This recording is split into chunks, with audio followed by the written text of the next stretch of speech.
Namaskara and welcome to BIC Talks, a podcast by Bangalore International Centre, bringing you conversations that move, inform, and encourage discourse.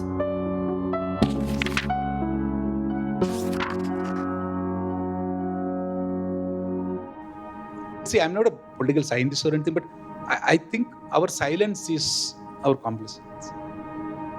If on your family WhatsApp group, if somebody is deliberately spreading some hatred, if you don't call out, even at the risk of being unpopular, I think then you're being part of it. So I think our silence is a very expensive stuff out there today. And you don't need to make noise every day, but making the noise in the way that is comfortable to you is very important, because our public square has been taken over by the comic channels. They're extremely popular in the drawing rooms of middle class Indians.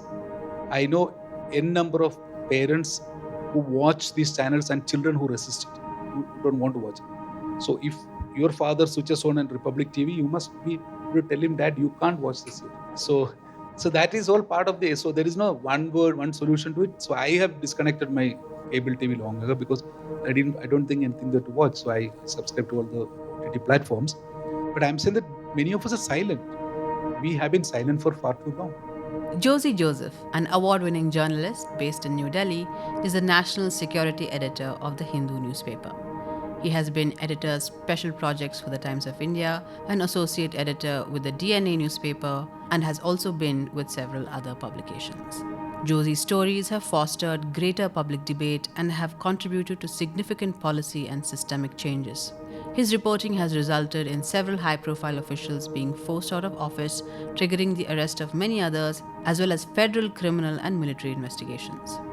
The Prem Bhatia Trust elected him India's best political reporter of 2010 for his scoops and revelations, which include a list of scams that have become familiar names in the political lexicon. In this episode of BIC Talks, Josy Joseph addresses a wide variety of questions in a forum that was a part of the Bangalore Literature Festival 2021. And now, over to Josy. Hi, good afternoon. My first question, you may have got this often. Given the kind of work you do, I'm assuming you've received a bunch of threats at some point across the course of your career. How do you deal with them? That's one question I keep getting asked very often. So my answer is also getting very cliched. See, if you're hurting people's power, wealth, etc., obviously it will have its blowbacks. I deal with it. I continue to face some large court cases, etc. I personally don't like to talk too much about what it is and how it happens, because a lot of journalists make the mistake of talking about themselves as the heroes of the story. Actually, we are not. We are only the flies on the wall who should be telling the stories. But yeah, if you're trying to do stories which make impact, but then it's also same as going onto the road. If you're going to be driving on the road in a country where about 150,000 people die in a year, there is risk in driving also, right? So we should leave it at that. I have a question about manifestations of concerns over the deep state amongst the public. So in America, since Watergate and Nixon, we've seen a level of cynicism amongst the public towards the courts, towards the media, and that's sort of manifested in populist parties like the Reform Party. It's a bit of a phenomenon that we've seen that has reached a mass populace, right? So I'm curious of your thoughts about where India's public is at in terms of their knowledge of the deep state and where you see it developing over the next years. See, Indian public largely are victims of the deep state, and they know that. But I think what is happening in Indian context is that the political parties have managed to keep the binaries in such a way that we are unable to respond to the deep state. Instead, a part of us, a group of us, a section amongst us end up justifying or criticizing them. So this entire drama is going on while the deep state gets stronger and stronger. See, post-Watergate, if you look at what happened, was also a slew of legislations like the Foreign Corruption Prevention Act and other things. So there's a genuine democratic reform that happened in the US, which resulted in all this registration of lobbies, etc. But even after emergency, we failed to do that reform in India. Even now, despite the onslaught on institutions by Modi, the people are not waking up because many of them are drunk on the Modi aura or whatever you call it. So I think we are in a state where, while we are victims, and I think every family would have at least one story of police brutality or government negligence We are in a situation where we are slaves to the political, ideological arguments. I think it will continue for some time, but I think there will be pushback. And that pushback might be beginning because maybe if you see the farmers' protest, how they were forced to withdraw the cases against them, not just withdraw the law. I think something might happen. But in a large democracy like ours, until the judiciary at the highest levels are strong and committed and capable of holding governments accountable, even if there is regime change, the reforms won't be lasting.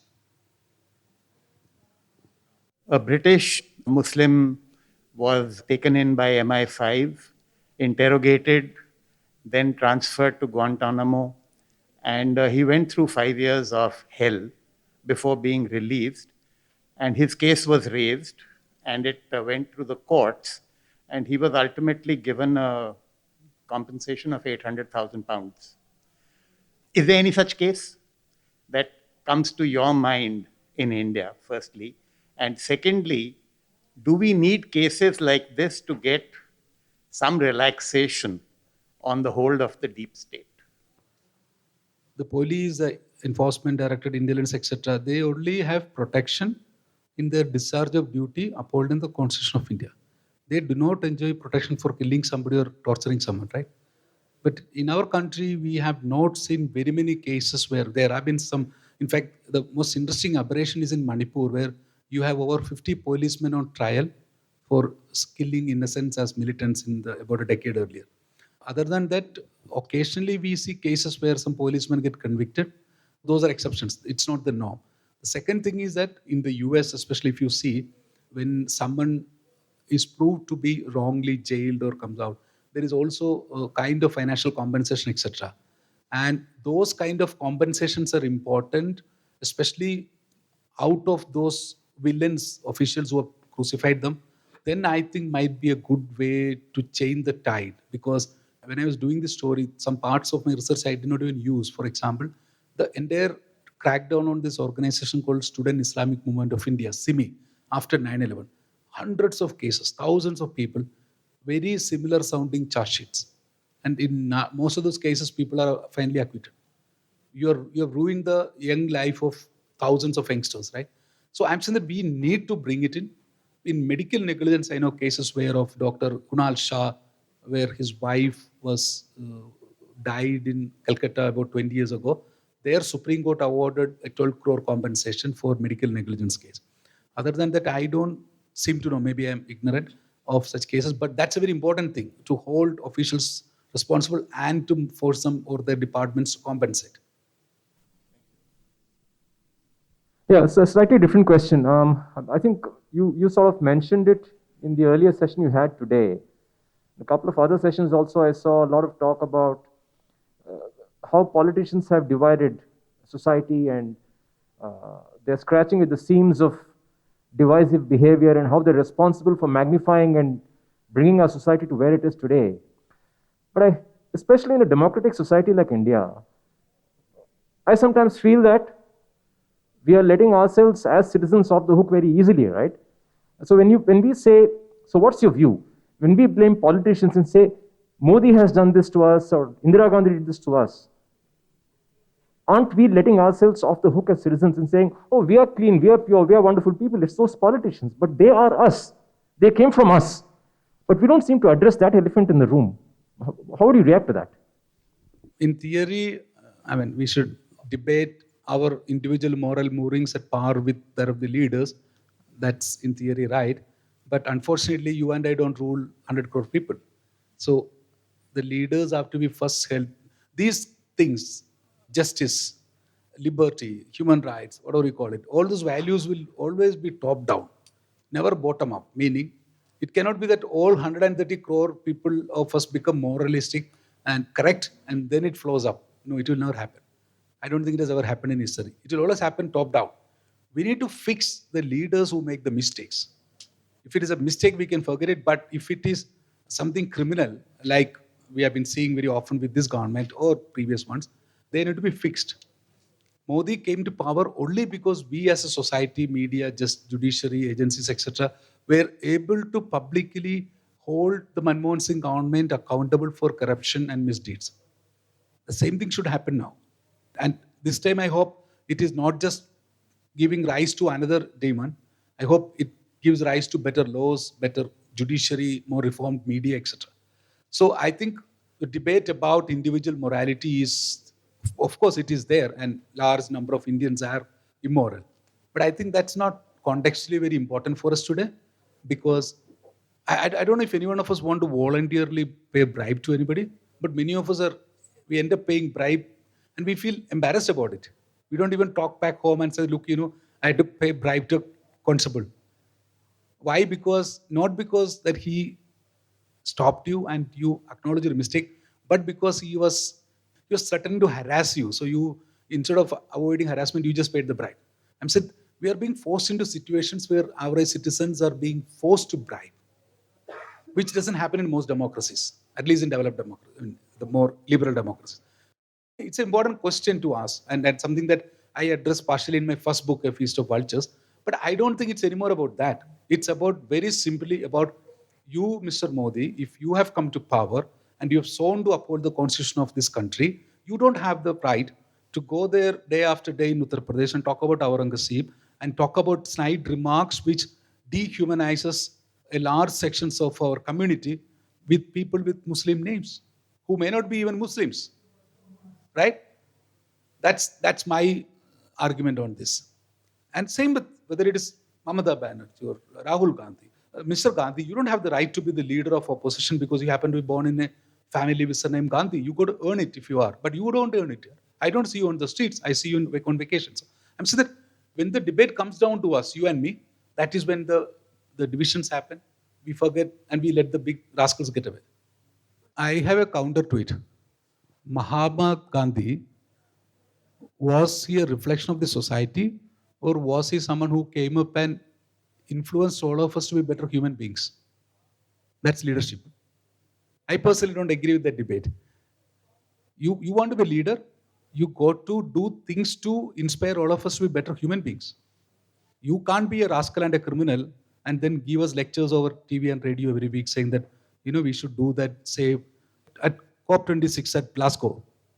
The last minute, India, and supported by China obviously, scuttled the entire commitment to carbon removal.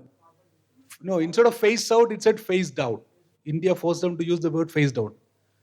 Please look at how the Supreme Court order on coal scam was scuttled by this government, and how those coal mines, and 100 of them are going to be opened up in your deep jungles now, have been given to state governments. And who is the biggest operator of those coal mines today? While we need dependence on our coal dependence for our growth is part of the argument, it's not the complete argument. There's a deep immoral political nexus with corporates that is at play. And it's an embarrassing play. So you have all this kind of journalistic writing, which basically kind of exposes this, and I hope it brings some amount of change in people's mind. There are also kind of a lot of literary fiction, which in a very subtle way kind of bringing the awareness of people. So kind of related question, what do you see? How do you see a change? I mean, where is the hope? What is your kind of view of what is going to happen? Do you see that there is some kind of a bottom-up revolution which is going to happen because of the awareness? Or do you expect some Mahatma Gandhi to come down? I don't see much hope in our generation, meaning the older ones, the beneficiaries of the economic liberalization. But I see hope in the younger people, and I think they are far more sensible than us.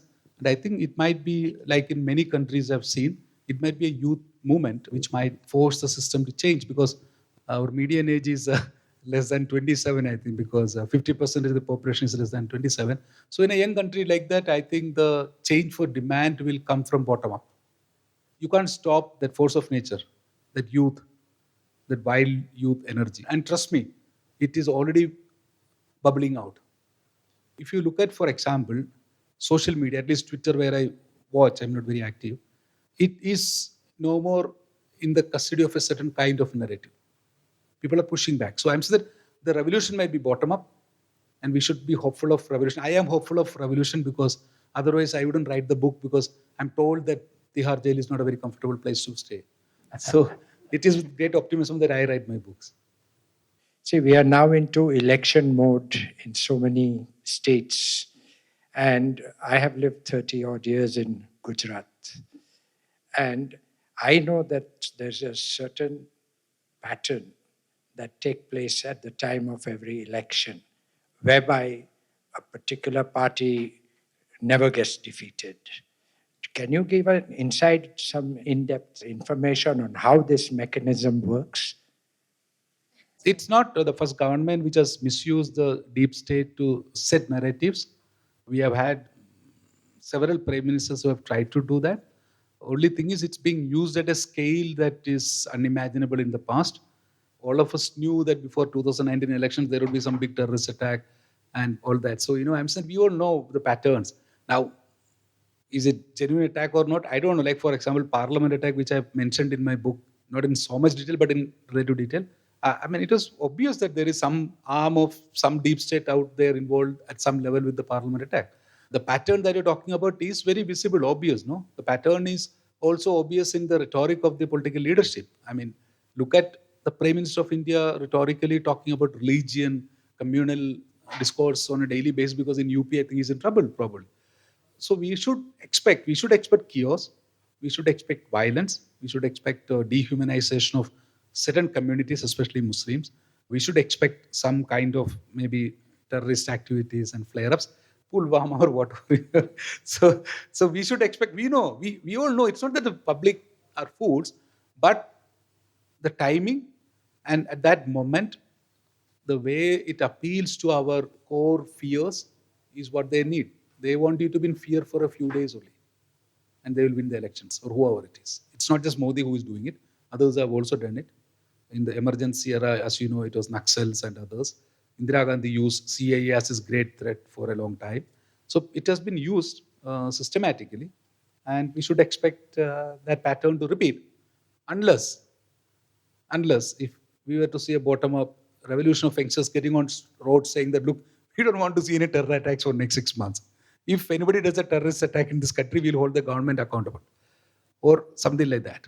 Otherwise, we will see things that we know.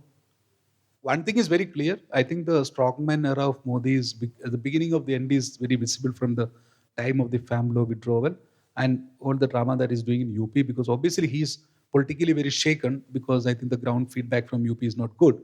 I think that is not because of the failure of Hindutva, but because of the failure of his economic policies. There is very severe economic distress. I don't think you people are aware at all. Come to North India, come to cities like Delhi and see the economic distress on the streets. You know the shoe polishing boys who will never beg you for money, today they beg you for food. There are very legitimately good-looking middle-class men and women out there trying to sell maps and things like that. And when they fail, they will tell you, sir, I haven't fed my children for 2 days. So the economic distress is very serious and very real. So his economic policy has completely collapsed. Unemployment is massive. So I think if you ask me, as a pattern, it's very visible. Modi is going back to his roots, which is what got him the strongman image in Gujarat. So we should expect more glorious temple corridors and temple reconstructions, and more, pink revolutions and Aurangzebs and other things coming out of his mouth. Statues they will build, but I think the Chinese steel industry is not doing very well. So they may not be able to deliver the statues very well. So, but because he's building the Central Vista, which I think he might run out of cash to finish it. So we hope he won't leave behind capital in ruins. Thank you. So very different set of questions. So given your experience at Fletcher, an international affairs school rather than a journalism school, I'm curious how that shaped your view on journalism, and also whether you think in the next 20, 30 years, Indian journalists writing for Indian publications could be doing hard-hitting investigative journalism abroad, or do you think that's a pipe dream until we get our act together at home? And also, what do you make of the foreign media? Do you, as some people would contend, that it's biased or holds India to a different set of moral standards in other countries, or do you think that's all hogwash and people don't like what they're saying, so they say it's biased? I think foreign media is relatively doing a good job. Obviously you have to cater for their ignorance, because even you and I don't understand India fully well even today, right? It took me several years to realize that Gujars can be Muslims and Hindus. And it's a complex country. So basically someone who's parachuting into India. But otherwise, I think they're very professional, academically sound people. And I think they're doing a good job. I don't think there is any agenda that they're... As somebody who has done a postgraduate degree in international relations and related subjects, I think it helps. I think having more academic frameworks to understand what's going wrong helps you to investigate complex subjects and present them. And I think lack of academic education among journalists, especially on television, or deliberate cover up of their educational capabilities is a big challenge. That is why you see all this generation of screaming, angers, talking rubbish. So yeah, the academic shallowness is a very real concern, and it also embarrasses people like us. No, you're traveling abroad. Somebody's asking you questions about some TV. What I'm saying is because ultimately we are supposedly one family. India and all that. That embarrassment remains. So yeah, I think sometimes I feel that TV journalists should all be, and some print journalists also should all be gathered in an auditorium and given lessons, elementary lessons about politics, democracy, economics, and conversation, and the constitution. So, because you mentioned compensation, I think Mr. Nambi Narayanan's case might count as a scenario where the excesses did result in compensation. But my question is basically how complicit do you think society is in enabling these sort of tendencies? In the sense that if someone is labeled an anti national or an urban Naxal by some what Shekhar Gupta calls commando comic channels, how willing will the neighborhood be to accept these people? Or if you're a landlord, will you give them a home? What sort of societal problems will someone slapped with a case of sedition face?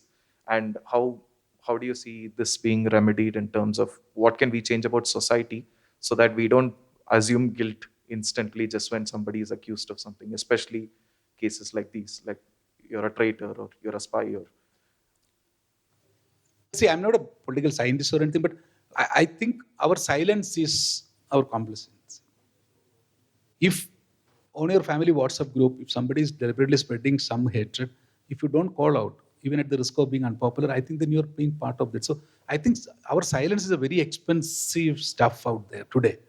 And you don't need to make noise every day, but making the noise in the way that is comfortable to you is very important because our public square has been taken over by the comic channels. They're extremely popular in the drawing rooms of middle class Indians. I know n number of parents who watch these channels and children who resist it, who don't want to watch it. So if your father switches on a Republic TV, you must be able to tell him, Dad, you can't watch this here. So that is all part of this. So there is no one word, one solution to it. So I have disconnected my cable TV long ago because I don't think anything there to watch. So I subscribe to all the OTT platforms. But I'm saying that many of us are silent. We have been silent for far too long. And I was saying this morning, we are silent too far too long that some mediators ask such regressive questions in a CBSE question paper. So what else is happening, we don't know. So I think our silence is the problem. It is not, when a Muslim is refused a house in an apartment complex, have you ever spoken up if it is your complex? Have you ever tried to figure out what dehumanizing experience Muslims are going through? So I think it's individually about speaking up. Hello, sir. Recent amendments regarding UAPA and giving more powers to NIA. So, what do you think? Like, are there really real cases like which are coming to your mind, or like it's just happening like that? Or and one more question is that regarding the Stan Swami case, what happened in the jail? What are your takes on it? Stan Swami and several others, to me, they classify as manslaughter by the state.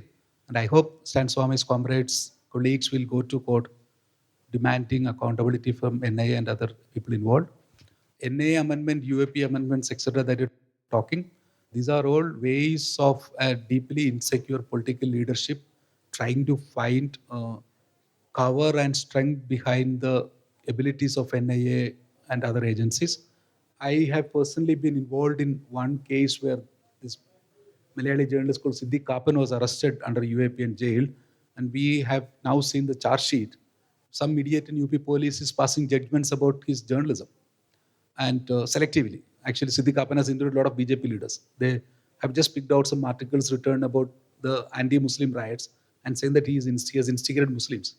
This is what your sedition charges and UAP charges of the UP policies. A deeply immoral political leadership is empowering deeply inefficient and corrupt organizations to further subvert democracy. That's my theory. Because NIA was set up after Bombay attacks, as India's premium counter-terrorism agency. If you see their charge sheet, they are a large group of stand-up comedians and sad stand-up comedians than any else that you can come across. So you were saying you switched off your cable TV, etc. So where does an ordinary man go for news or for data? Because there is so much noise that the signal is very hard to find for a common man. I think a common man should spend 6 months experimenting and look at newspapers and TV channels and see which one is true and which one is not. And I think a lot of basic common sense will help you figure out your reading habits and how to save the most important thing is, why are you wasting your precious time watching somebody who is accused of 100 crore extortion charge and spend time in Tihar jail? I'm talking about the ZTV editor, right? Why would you watch someone who is accused of instigating suicides with reasonable evidence against him, right?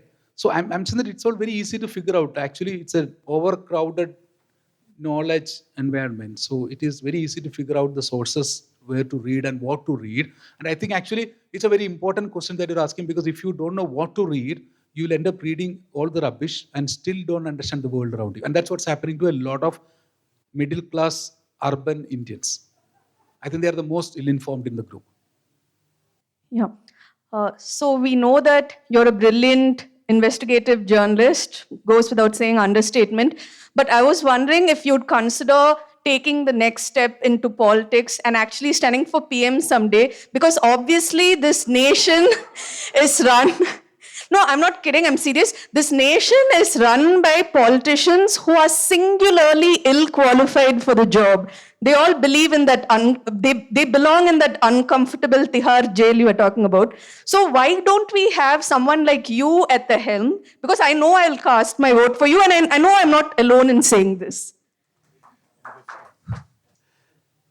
No, politics is the most difficult job in the world, and I don't think I'm capable of doing it on a serious note, because politics strips you of your privacies, your leisure time, all that. It's a tough job. I don't think I'm cut out for it. Second, politics also, you need to have both ability to tolerate a lot of bullshit, and you also need to have a lot of, your bullshit meter also very high. My bullshit meter is very low, and I can't tolerate too much bullshit. So I am very ill qualified. I think the democracy we will transition to a liberal democracy if each one of us do our job to the best possibilities, and then we will get the right leaders to emerge. For example, in 2010, 11, 12 period, I was in Times of India. I and many of us wrote many of those impactful so-called stories like Adarsh Housing scam, Commonwealth Games scam, 2G related investigations, etc. And we had the Aam Aadmi Party rising up. And we were all very delighted because many of them were friends, people who were awarded and acknowledged globally. And we thought something good is coming up. But politics it corrupts everyone. I mean, if you look at where it has landed up. So I don't think today's politics is a place where I could, even if I want to or any one of us want to be, is a place where we can retain our sanity and values. So it is important to break down this politics, to demolish this politics, to demolish political system where parties suck in thousands of crores from the black market. And they're bigger black market operations than the drug mafias of Mexico or Latin America. Unless we break that down, unless we make the political funding transparent, our political system will not move into a more clean, transparent way. And there are very crazy patterns which I've been watching around BJP and its supporters. So BJP's biggest favor was one of the first early favors of Rafale to Anil Ambani. Anil Ambani is now bankrupt or whatever, he's facing all kinds of cases. Diwan Housing Society, we had tracked them making a massive donation to BJP in Karnataka elections. That company went bust. And if you look at many corporates who are very close to the BJP, why are they running out of cash? Why are they collapsing? It's a very important question to ask, because is our political system. Same as probably with the Congress, we didn't look at it, but now one is looking at it. Is the Indian political system a vacuum operating on our market? Sucking money out of the market to buy MLAs, to pay their cronies, to pay their people and destabilize the market. I don't know. I sometimes feel that Indian political parties are a threat to Indian democracy as they exist today. And I don't want to be part of it. Yep. So Twitter, Google, Facebook, YouTube, WhatsApp, all of these are channels today of social interaction, but they have their... We should shut them down. Okay, yeah. So I'm getting to that. So they have their algorithmic governance, though, in Silicon Valley. And I think an interesting development is the censure of Donald Trump, which must be quite concerning, actually, for the deep state to see that such a thing could be made in a decision far away. So then the question is sort of, how do you see the relationship between where the algorithmic governance is, which is actually not in India, and the relationship of that with the Indian deep state, and maybe contrasting that with how China has approached the situation and other countries with similar situations? See, all great technologies in their first wave emerges to enable the empire, the ones in power. So undersea cables, in film, rifles, whatever, in the history, and internet as a Cold War tool, whatever you want to call it. The social media wave that we're witnessing is actually enabling the authoritarian governments, including in India. If you look at Facebook or Twitter, there is very visible algorithmic biases that are there. I think we should be worried about it. We have been involved in some work with network of counselors. The damage that Instagram is causing on our young children is unbelievable. It's a pandemic beyond this thing. So I think that this wave of technology created by people like us who want to buy bigger houses, bigger cars, and have a fat bank account with no regard for the health of the society and the future of society is really turning out to be deadly. If you go back and look at the violence against Rohingyas, Facebook was a very important enabler. The last wave of violence in Sri Lanka against Muslims, Facebook was an enabler. In India, WhatsApp is a carrier of death to at least 100 people in the last few years that we have seen. Right? Instagram is a pandemic. Twitter, I don't know. I mean, whether it is a liberal fantasy world, which Modi has abandoned now, or seems to have. So I think all these first generation technologies need to be, you're talking about algorithmic governance in Silicon Valley. I am saying that whoever has it, without taking into consideration the basic bare necessities of progression, and that's what's important to us, right? We should not be permitting this technology on ground, and we have already unleashed a pandemic. So I don't know where it will end. And if you look at Modi and how Modi gave rise to a certain kind of conversation on the social media, you just need to look at the first 1,000 people that he followed on Twitter. And from that Twitter, today if you see, violence has gone on ground from offline, right? Online to offline. So I don't know. I'm actually scared about it because we don't know what next technology is going to come up. It's a true threat to democracy. All of them, without exception. So how sustainable do you think is the new media model, given that governments can block funding to media by way of blocking government ads? How sustainable do you think digital platforms like, say, The Wire or Print could be in the future? I don't know. I got my doubts because they're very important, and I personally support all of them and subscribe to most of them. But scalability is a problem. If you are reaching only a few 100,000 people every day, it is no impact because we're a country of 130 crore people, right? 1.3 billion people. Scalability is a big problem for all the new media startups. And that's one of the areas where I have been spending a lot of my energy and time with my own startup to figure out how do you create two things. One is that how do you see for the mainstream media, doing adversarial investigative journalism is not part of the DNA and it is not incentivized. Actually, not to do is incentivized because if you don't do investigative stories, adversarial journalism, you are assured of government ads and ads from all these corrupt corporates. So that's one problem. So you need to create a different model where investigative journalism or adversarial journalism is incentivized. Second, it is not enough to just do 4 or 5 stories and write for some English-speaking Bangaloreans and Mumbaikas. We need to make it to the masses, for which I have my concern whether a Wire or a News Laundry or Caravan or Scroll or all of them are scalable. Maybe tomorrow it might be, but as of now, it looks doubtful. So in terms of media as an enabler of meaningful public discourse, we are in a crisis. That is why I'm saying that, the editor who was in jail for extortion is the biggest, most famous anchor in Hindi belt. And he's spurning, hatred.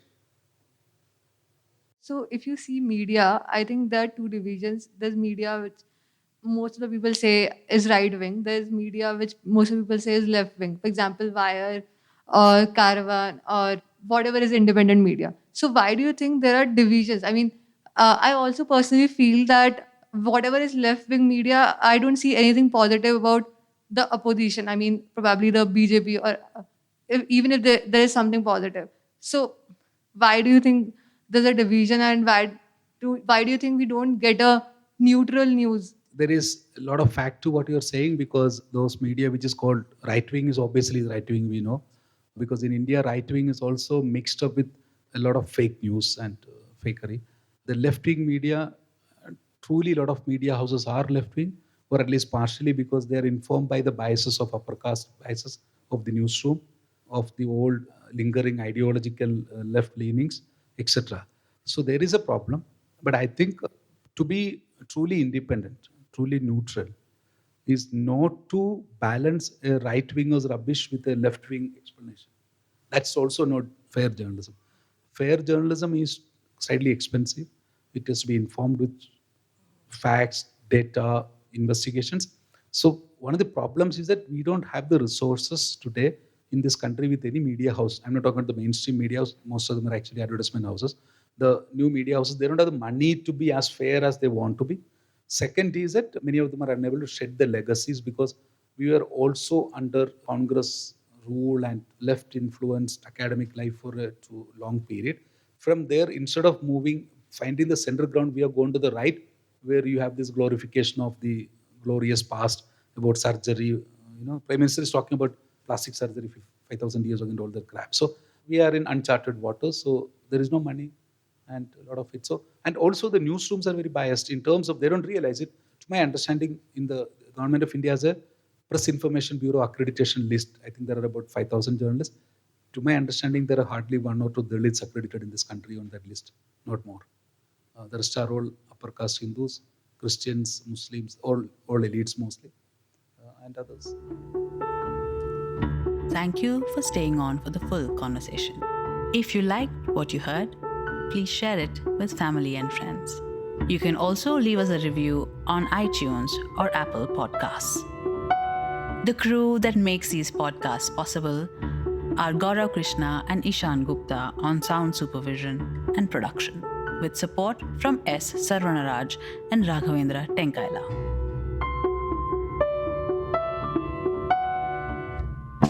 Artwork and design is by Chandani Venkataraman of Crisscross Design Studios. Don't forget to subscribe to our channel on your favorite podcast platform. It can also be accessed on our website, bangaloreinternationalcenter.org. Do follow us on Instagram, Facebook, and Twitter to get regular updates on our programming. This is Lekha Naidu signing off on behalf of everyone at BIC.